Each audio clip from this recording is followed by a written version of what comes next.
Pickman's Model by H.P. Lovecraft. You needn't think I'm crazy, Eliot. Plenty of others have queerer prejudices than this. Why don't you laugh at Oliver's grandfather, who won't ride in a motor? If I don't like that damned subway, it's my own business.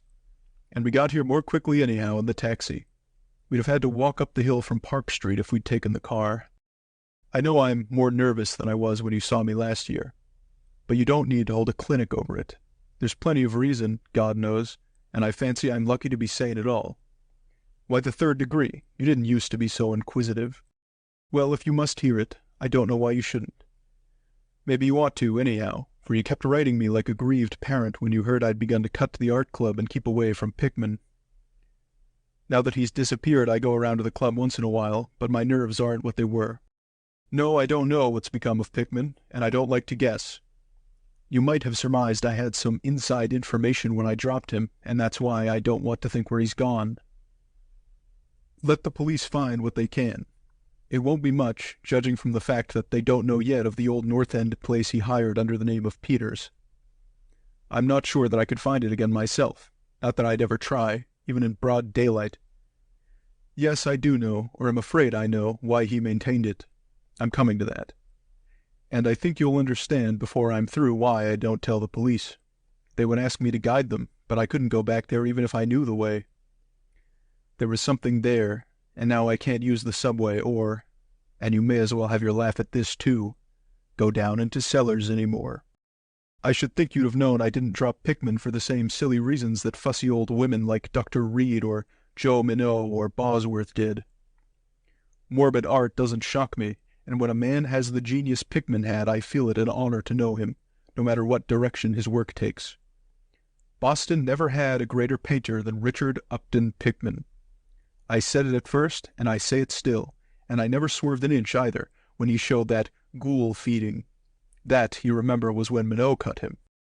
You know, it takes profound art and profound insight into nature to turn out stuff like Pickman's. Any magazine cover hack can splash paint around wildly and call it a nightmare or a witch's sabbath or a portrait of the devil. But only a great painter can make such a thing really scare or ring true. That's because only a real artist knows the actual anatomy of the terrible or the physiology of fear, the exact sort of lines and proportions that connect up with latent instincts or hereditary memories of fright, and the proper color contrasts and lighting effects to stir the dormant sense of strangeness.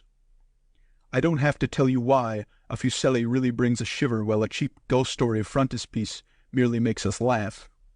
There's something those fellows catch, beyond life, that they're able to make us catch for a second.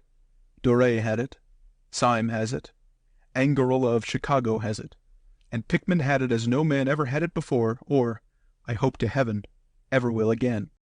Don't ask me what it is they see. You know, in ordinary art, there's all the difference in the world between the vital, breathing things drawn from nature or models and the artificial truck that commercial small fry reel off in a bare studio by rule.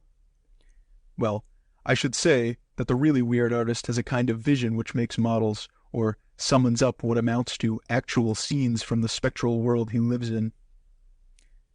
Anyhow, he manages to turn out results that differ from the pretender's mince-pie dreams in just about the same way that the life painter's results differ from the concoctions of a correspondence school cartoonist. If I had ever seen what Pickman saw, but no. Here, let's have a drink before we get any deeper. Gad, I wouldn't be alive if I'd ever seen what that man, if he was a man, saw. You recall that Pickman's forte was faces. I don't believe anybody since Goya could put so much of sheer hell into a set of features or a twist of expression. And before Goya, you have to go back to the medieval chaps who did the gargoyles and chimeras on Notre Dame and Mont Saint-Michel. They believed all sorts of things, and maybe they saw all sorts of things too, for the Middle Ages had some curious phases. I remember your asking Pickman yourself once, the year before you went away, wherever in thunder he got such ideas and visions. Wasn't that a nasty laugh he gave you? It was partly because of that laugh that Reed dropped him. Reed, you know, had just taken up comparative pathology and was full of pompous inside stuff about the biological or evolutionary significance of this or that mental or physical symptom. He said Pickman repelled him more and more every day, and almost frightened him toward the last, that the fellow's features and expression were slowly developing in a way he didn't like, in a way that wasn't human. He had a lot of talk about diet, and said Pickman must be abnormal and eccentric to the last degree. I suppose you told Reed, if you and he had any correspondence over it, that he'd let Pickman's paintings get on his nerves or harrow up his imagination. I know I told him that myself, then. But keep in mind that I didn't drop Pickman for anything like this. On the contrary, my admiration for him kept growing, for that ghoul-feeding was a tremendous achievement. As you know, the club wouldn't exhibit it, and the Museum of Fine Arts wouldn't accept it as a gift, and I can add that nobody would buy it, so Pickman had it right in his house till he went. Now his father has it in Salem. You know, Pickman comes of old Salem stock, and had a witch ancestor hanged in 1692. I got into the habit of calling on Pickman quite often, especially after I began making notes for a monograph on weird art. Probably it was his work which put the idea into my head, and anyhow, I found him a mine of data and suggestions when I came to develop it. He showed me all the paintings and drawings he had about, including some pen and ink sketches that would, I verily believe, have got him kicked out of the club if many of the members had seen them. Before long I was pretty nearly a devotee, and would listen for hours like a schoolboy to art theories and philosophic speculations wild enough to qualify him for the Danvers Asylum. My hero worship, coupled with the fact that people generally were commencing to have less and less to do with him, made him get very confidential with me, and one evening he hinted that if I were fairly close-mouthed and none too squeamish, he might show me something rather unusual, something a bit stronger than anything he had in the house. "You know," he said, "there are things that won't do for Newbury Street, things that are out of place here, and that can't be conceived here anyhow. It's my business to catch the overtones of the soul, and you won't find those in a parvenu set of artificial streets on made land. Back Bay isn't Boston. It isn't anything yet, because it's had no time to pick up memories and attract local spirits. If there are any ghosts here, they're the tame ghosts of a salt marsh and a shallow cove. And I want human ghosts, the ghosts of beings highly organized enough to have looked on hell and known the meaning of what they saw. The place for an artist to live is the North End. If any aesthete were sincere, he'd put up with the slums for the sake of the massed traditions. God, man, don't you realize that places like that weren't merely made, but actually grew? Generation after generation lived and felt and died there, and in days when people weren't afraid to live and feel and die. Don't you know there was a mill on Copp's Hill in 1632, and that half the present streets were laid out by 1650? I can show you houses that have stood 2 centuries and a half, or more, houses that have witnessed what would make a modern house crumble into powder. What do moderns know of life and the forces behind it? You call the Salem witchcraft a delusion, but I'll wager my 4 times great-grandmother could have told you things. They hanged her on Gallows Hill, with Cotton Mather looking sanctimoniously on. Mather, damn him, was afraid somebody might succeed in kicking free of this cursed cage of monotony. I wish someone had laid a spell on him, or sucked his blood in the night. I can show you a house he lived in, and I can show you another one he was afraid to enter in spite of all his fine, bold talk. He knew things he didn't dare put into that stupid Magnalia or that puerile Wonders of the Invisible World. Look here, do you know the whole North End once had a set of tunnels that kept certain people in touch with each other's houses, and the burying ground, and the sea? Let them prosecute and persecute above ground. Things went on every day that they couldn't reach, and voices laughed at night that they couldn't place. Why, man, out of 10 surviving houses built before 1700 and not moved since, I'll wager that in 8 I can show you something queer in the cellar. There's hardly a month that you don't read of workmen finding bricked-up arches and wells leading nowhere in this or that old place as it comes down. You could see one near Henchman Street from the elevated last year. There were witches and what their spells summoned, pirates and what they brought in from the sea, smugglers, privateers, and I tell you, people knew how to live, and how to enlarge the bounds of life in the old times. This wasn't the only world a bold and wise man could know. And to think of today in contrast, with such pale pink brains that even a club of supposed artists gets shudders and convulsions if a picture goes beyond the feelings of a Beacon Street tea table. The only saving grace of the present is that it's too damned stupid to question the past very closely. What do maps and records and guidebooks really tell of the North End? Bah! At a guess, I'll guarantee to lead you to 30 or 40 alleys and networks of alleys north of Prince Street that aren't suspected by 10 living beings outside of the foreigners that swarm them. And what do those Dagos know of their meeting? No, Thurber, these ancient places are dreaming gorgeously and overflowing with wonder and terror and escapes from the commonplace, and yet there's not a living soul to understand or profit by them. Or rather, there's only one living soul, for I haven't been digging around in the past for nothing. See here, you're interested in this sort of thing. What if I told you that I've got another studio up there, where I can catch the night spirit of antique horror and paint things that I couldn't even think of in Newbury Street? Naturally, I don't tell those cursed old maids at the club, with Reed, damn him, whispering even as it is that I'm a sort of monster bound down the toboggan of reverse evolution. Yes, Thurber, I decided long ago that one must paint terror as well as beauty from life, so I did some exploring in places where I had reason to know terror lives. I've got a place that I don't believe 3 living Nordic men besides myself have ever seen. It isn't so very far from the Elevated as distance goes, but it's centuries away as the soul goes. I took it because of the queer old brick well in the cellar, one of the sort I told you about. The shack's almost tumbling down so that nobody else would live there, and I'd hate to tell you how little I pay for it.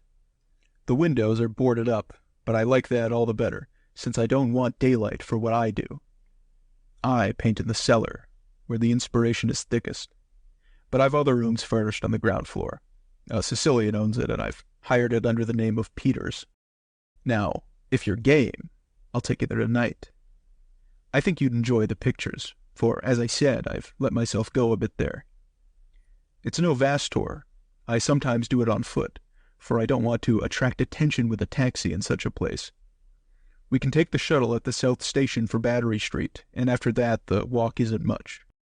Well, Elliot, there wasn't much for me to do after that harangue but to keep myself from running instead of walking for the first vacant cab we could sight. We changed to the Elevated at the South Station, and at about 12 o'clock had climbed down the steps at Battery Street and struck along the old waterfront past Constitution Wharf. I didn't keep track of the cross streets, and can't tell you yet which it was we turned up, but I know it wasn't Greeno Lane. When we did turn, it was to climb through the deserted length of the oldest and dirtiest alley I ever saw in my life, with crumbling-looking gables, broken small-paned windows, and archaic chimneys that stood out half-disintegrated against the moonlit sky. I don't believe there were 3 houses in sight that hadn't been standing in Cotton Mather's time.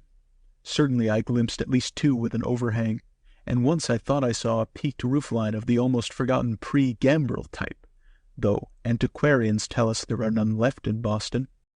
From that alley, which had a dim light, we turned to the left into an equally silent and still narrower alley with no light at all, and in a minute made what I think was an obtuse angled bend towards the right in the dark. Not long after this, Pickman produced a flashlight and revealed an antediluvian 10-paneled door that looked damnably worm-eaten. Unlocking it, he ushered me into a barren hallway with what was once splendid dark oak paneling. Simple, of course, but thrillingly suggestive of the times of Andros and Phipps and the witchcraft. Then he took me through a door on the left, lighted an oil lamp, and told me to make myself at home. Now, Elliot, I'm what the man in the street would call fairly hard-boiled, but I'll confess that what I saw on the walls of that room gave me a bad turn. They were his pictures, you know, the ones he couldn't paint or even show in Newbury Street. And he was right when he said he had let himself go. Here, have another drink. I need one anyhow. There's no use in my trying to tell you what they were like, because of the awful, the blasphemous horror, and the unbelievable loathsomeness and moral fetor came from simple touches quite beyond the power of words to classify. There was none of the exotic technique you see in Sidney Syme, none of the trans-Saturnian landscapes and lunar fungi that Clark Ashton Smith uses to freeze the blood. The backgrounds are mostly old churchyards, deep woods, cliffs by the sea, brick tunnels, ancient paneled rooms, or simple vaults of masonry. Copp's Hill burying ground, which could not be many blocks away from this very house, was a favorite scene. The madness and monstrosity lay in the figures in the foreground, for Pickman's morbid art was preeminently one of demoniac portraiture. These figures were seldom completely human, but often approached humanity in varying degree. Most of the bodies, while roughly bipedal, had a forward slumping and a vaguely canine cast. The texture of the majority was a kind of unpleasant rubberiness. Oh, I could see them now. Their occupations, well, don't ask me to be too precise. They were usually feeding. I won't say on what. They were sometimes shown in groups in cemeteries or underground passages, and often appeared to be in battle over their prey, or rather their treasure trove. And what damnable expressiveness Pickman sometimes gave the sightless faces of this charnel booty. Occasionally, the things were shown leaping through open windows at night, or squatting on the chests of sleepers, worrying at their throats. One canvas showed a ring of them baying about a hanged witch on Gallows Hill, whose dead face held a close kinship to theirs. But don't get the idea that it was all this hideous business of theme and setting which struck me faint. I'm not a 3-year-old kid, and I'd seen much like this before. It was the faces, Elliot, those accursed faces, that leered and slavered out of the canvas with the very breath of life. By God, man, I verily believe they were alive. That nauseous wizard had waked the fires of hell in pigment, and his brush had been a nightmare-spawning wand. Give me that decanter, Elliot. There was one thing called the lesson. Heaven pity me that I ever saw it. Listen, can you fancy a squatting circle of nameless dog-like things in a churchyard, teaching a small child how to feed like themselves? The price of a changeling, I suppose. You know, the old myth about how the weird people leave their spawn in cradles in exchange for the human babes they steal. Pickman was showing what happens to those stolen babes, how they grow up. And then I began to see a hideous relationship in the faces of the human and non-human figures. He was, in all his gradations of morbidity between the frankly non-human and the degradedly human, establishing a sardonic linkage in evolution. The dog things were developed from mortals. And no sooner had I wondered what he made of their own young, as left with mankind in the form of changelings, than my eye caught a picture embodying that very thought. It was that of an ancient Puritan interior, a heavily beamed room with lattice windows, a settle, and clumsy 17th century furniture, with the family sitting about while the father read from the scriptures. Every face but one showed nobility and reverence, but that one reflected the mockery of the pit. It was that of a young man in years, and no doubt belonged to a supposed son of that pious father. But in essence, it was the kin of the unclean things. It was their changeling, and in a spirit of supreme irony, Pickman had given the features a very perceptible resemblance to his own. By this time, Pickman had lighted a lamp in an adjoining room, and was politely holding open the door for me, asking me if I would care to see his modern studies. I hadn't been able to give him much of my opinions. I was too speechless with fright and loathing, but I think he fully understood and felt highly complimented. And now I want to assure you again, Elliot, that I'm no mollycoddle to scream at anything which shows a bit of departure from the usual. I'm middle-aged and decently sophisticated, and I guess you saw enough of me in France to know I'm not easily knocked out. Remember, too, that I'd just about recovered my wind and gotten used to those frightful pictures which turned colonial New England into a kind of annex of hell. Well, in spite of all this, that next room forced a real scream out of me, and I had to clutch at the doorway to keep from keeling over. The other chamber had showed a pack of ghouls and witches overrunning the world of our forefathers, but this one brought the horror right into our own daily life. Gad, how that man could paint! There was a study called Subway Accident, in which a flock of the vile things were clambering up from some unknown catacomb through a crack in the floor of the Boylston Street subway and attacking a crowd of people on the platform. Another showed a dance on Copp's Hill among the tombs with the background of today. Then there were any number of cellar views, with monsters creeping in through holes and rifts in the masonry, and grinning as they squatted behind barrels or furnaces and waited for their first victim to descend the stairs. One disgusting canvas seemed to depict a vast cross-section of Beacon Hill, with ant-like armies of mephitic monsters squeezing themselves through burrows that honeycombed the ground. Dances in the modern cemeteries were freely pictured, and another conception somehow shocked me more than all the rest. A scene in an unknown vault where scores of the beasts crowded about one who held a well-known Boston guidebook and was evidently reading aloud. All were pointing to a certain passage, and every face seemed so distorted with epileptic and reverberant laughter that I almost thought I heard the fiendish echoes. The title of the picture was Holmes, Lowell, and Longfellow Lie Buried in Mount Auburn. As I gradually steadied myself and got readjusted to this second room of deviltry and morbidity, I began to analyze some of the points in my sickening loathing. In the first place, I said to myself, these things repelled because of the utter inhumanity and callous cruelty they showed in Pickman. The fellow must be a relentless enemy of all mankind to take such glee in the torture of brain and flesh and the degradation of the mortal tenement. In the second place, they terrified because of their very greatness. Their art was the art that convinced. When we saw the pictures, we saw the daemons themselves and were afraid of them. And the queer part was that Pickman got none of his power from the use of selectiveness or bizarrerie. Nothing was blurred, distorted, or conventionalized. Outlines were sharp and lifelike, and details were almost painfully defined. And the faces!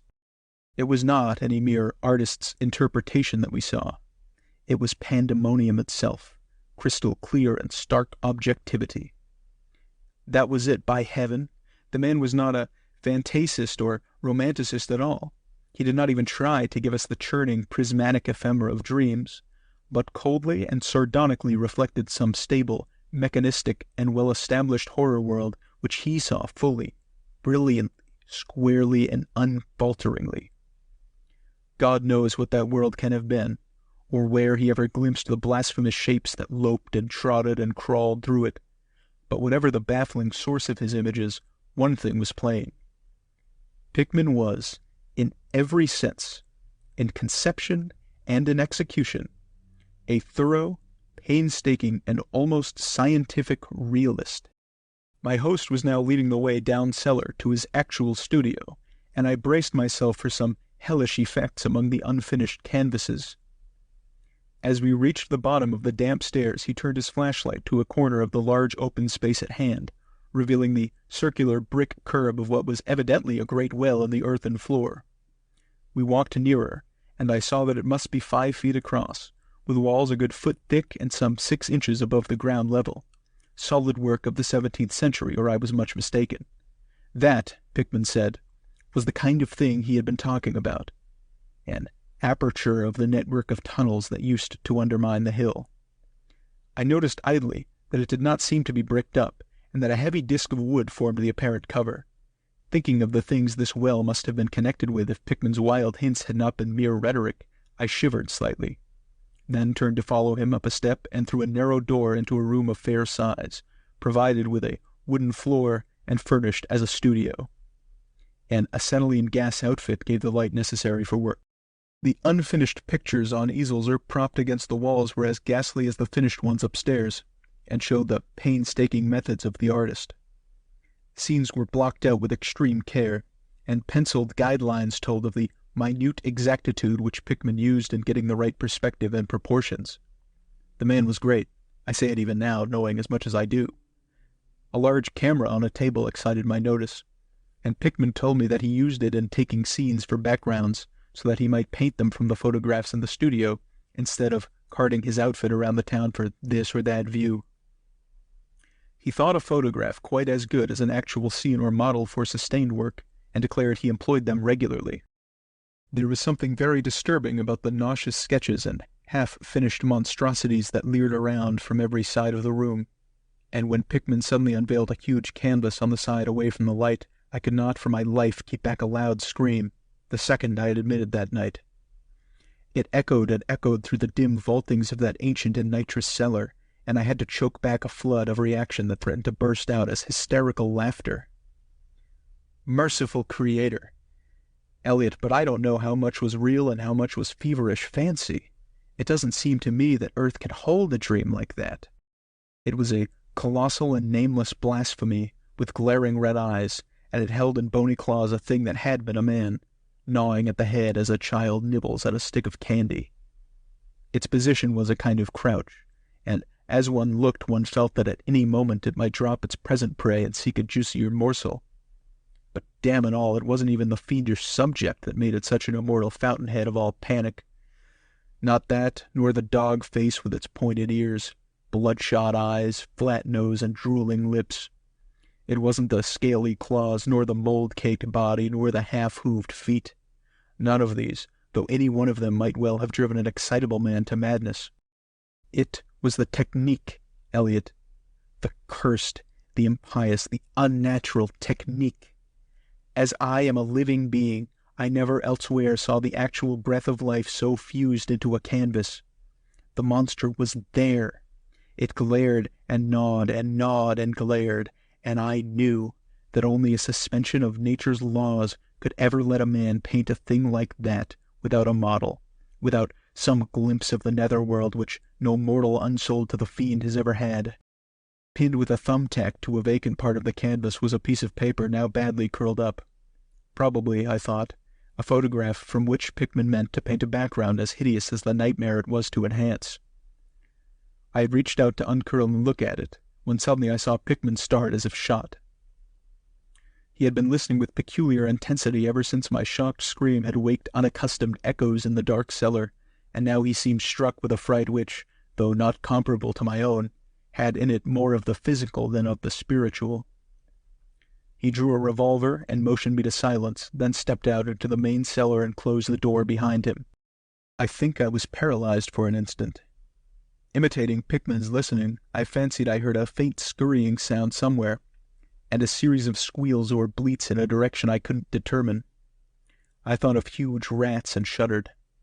Then there came a subdued sort of clatter which somehow set me all in goose-flesh, a furtive, groping kind of clatter, though I can't attempt to convey what I mean in words. It was like a heavy wood falling on stone or brick. Wood on brick. What did that make me think of? It came again, and louder. There was a vibration as if the wood had fallen further than it had fallen before. After that followed a sharp grating noise, a shouted gibberish from Pickman, and the deafening discharge of all 6 chambers of a revolver, fired spectacularly as a lion tamer might fire in the air for effect. A muffled squeal or squawk, and a thud, then more wood and brick grating, a pause, and the opening of the door, at which I'll confess I started violently. Pickman reappeared with his smoking weapon, cursing the bloated rats that infested the ancient well. "The deuce knows what they eat, Thurber," he grinned, for those archaic tunnels touched graveyard and witch den and seacoast. But whatever it is, they must have run short, for they were devilish anxious to get out. Your yelling stirred them up, I fancy. Better be cautious in these old places. Our rodent friends are the one drawback, though I sometimes think they're a positive asset by way of atmosphere and color. Well, Elliot, that was the end of the night's adventure. Pickman had promised to show me the place, and heaven knows he had done it. He led me out of that tangle of alleys in another direction, it seems, for when we sighted a lamp-post, we were in a half-familiar street with a monotonous rows of mingled tenement blocks and old houses. Charter Street, it turned out to be, but I was too flustered to notice just where we hit it. We were too late for the elevated, and walked back downtown through Hanover Street. I remember that walk. We switched from Tremont up Beacon, and Pickman left me at the corner of Joy, where I turned off. I never spoke to him again. Why did I drop him? Don't be impatient. Wait till I ring for coffee. We've had enough of the other stuff, but I, for one, need something. No, it wasn't the paintings I saw in that place, though I'll swear they were enough to get him ostracized in 9/10 of the homes and clubs of Boston. And I guess you won't wonder now why I have to steer clear of subways and cellars. It was something I found in my coat the next morning. You know, the curled-up paper tacked to that frightful canvas in the cellar. The thing I thought was a photograph of some scene he meant to use as a background for that monster. That last scare had come while I was reaching to uncurl it, and it seems I had vacantly crumpled it into my pocket. But here's the coffee. Take it black, Elliot, if you're wise. Yes, that paper was the reason I dropped Pickman.